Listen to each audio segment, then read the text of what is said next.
Your book is a tremendous. I wasn't able to read the whole thing, but some of the stories I'm familiar with, some I'm not. And it's an impressive collection of stories that have been culled from different sources. So Itihasas, Puranas, and other textual sources. If you were to pick two stories that are your favorite for different reasons, what would they be? Just to give us a little. I don't want you to give too much away at this point. I would like people to read the book, but just one or two lines about two of your favorite couples or two stories that touched your heart. They all touch my heart in different ways. One that I really appreciated was the story of Savitri. So I'd known the story in broad contours before, but just reading it was a very moving experience.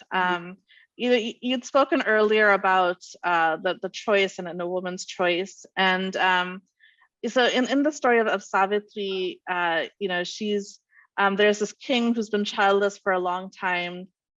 He does yagya to Savitri Devi, and asking for a son, and she blesses him with a daughter.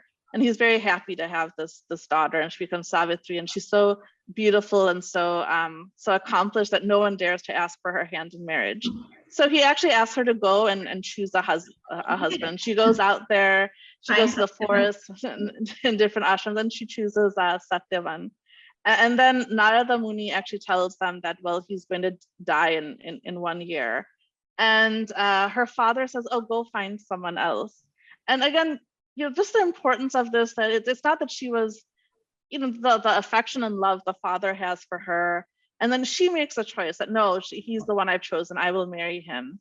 And I think that element of choice is important, because if you live in a coercive situation, then sacrifice, it's not, if you're forced to sacrifice, it's not a sacrifice at all. So the agency and the choice and that freedom always has to be there.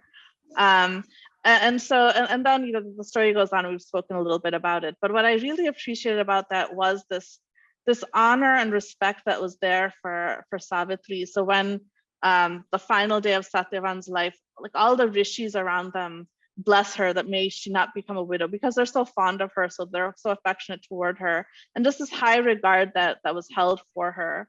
And her presence of mind to speak to Yamadev, it's incredibly moving.